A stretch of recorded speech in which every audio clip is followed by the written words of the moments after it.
welcome to another episode of Practical IT. I'm Jeremy, and today we're going to be taking a look at the preview of what will become Ubuntu 19.10. Now, keep in mind, it's only the end of June, and this is pre-beta software. It should not be used on your desktop as your daily driver. And this video is meant as a way to show you some of the new features that are coming out with this version in October. And the reason the October 2019 version is exciting is because it provides you a glimpse into what we're going to see in the next long-term support version. So let's switch over and get started. So we've got our lock screen here. We'll go ahead and get logged in. So what we've got here is our desktop. This is, or will be when it's released, GNOME 3.34. So let's jump to the terminal.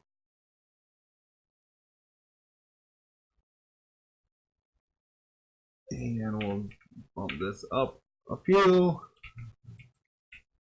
and run our friend NeoFetch.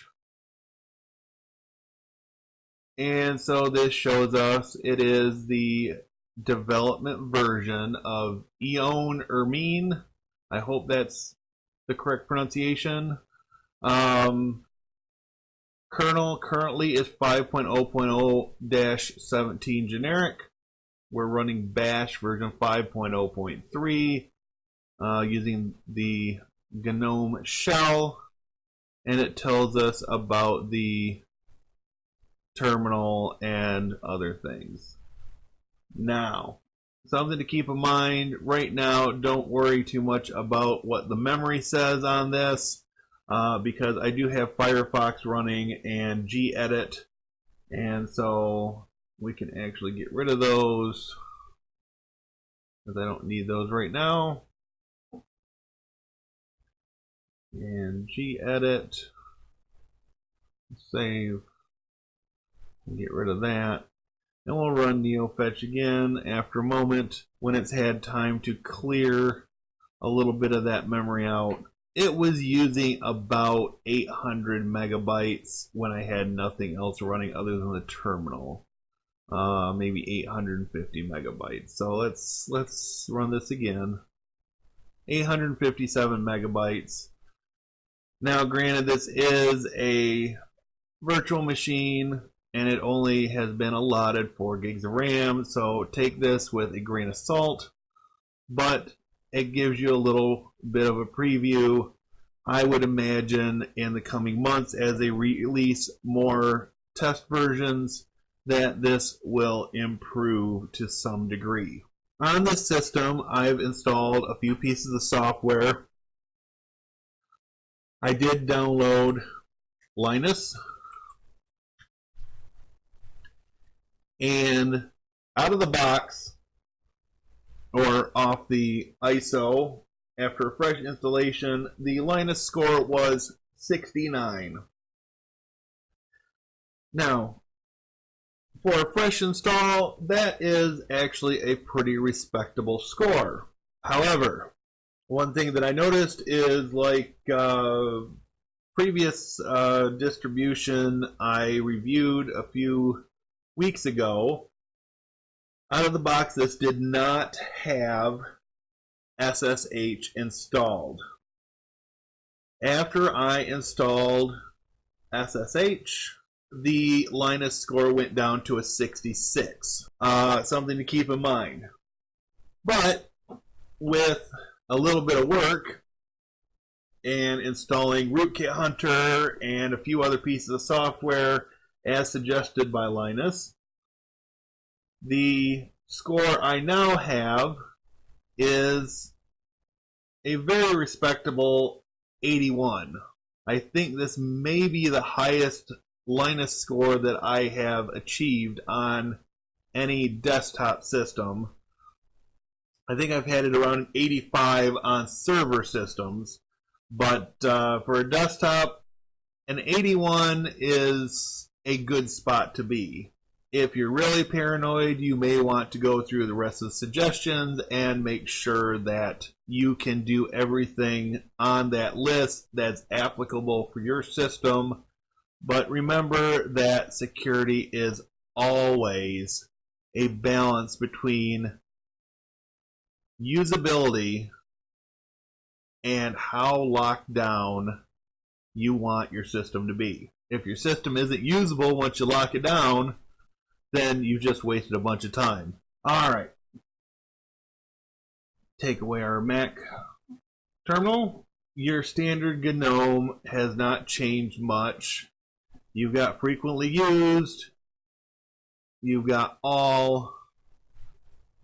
The standard type of stuff is installed. You can look at device drivers. But I'm not going to spend a lot of time going into an in-depth review because some of these things may change between now and October. The biggest thing I wanted to point out today is that pretty amazing Lynis score that I was able to achieve with about 45 minutes worth of installing and configuring software. So far, in just messing around with this, it has been pretty stable, which most people come to expect from Ubuntu. And yeah, everything else is just kind of icing on the cake. Right now, I still do not recommend this for use as your daily driver. If you are going to live on that edge, make sure, listen carefully, make sure you are running daily backups of any files you're creating. So LibreOffice is at a 6.2.4.2 version, which is, if not the most current, is a pretty current version. The Software Center has not really changed too much, at least on the surface. And we still got that Amazon thing here, which I normally get rid of. Networking, again, this is not really changed. You still got your settings that you can do. I do believe this is a wrapper on the network config that is available in practically every modern Linux distribution. On that note, I think I'm going to wrap this up. There is not a whole lot at this point to really test too far in depth, especially when you don't know if everything is feature complete at the moment. One last thing here. The itsboss.com article, Ubuntu 19.10 release schedule and expected features. So we'll just run through this real quick. So feature freeze is in August, beta in September, final freeze on the 10th of October, and then release on 17th of October. So performance and visual changes through GNOME 3.34, which is not there yet. Improved default theme, GCC version 9, Python 3.7, OpenJDK 11, and Golang 1.12. And disregard this because Canonical has since backtracked on this statement after some backlash from Steam.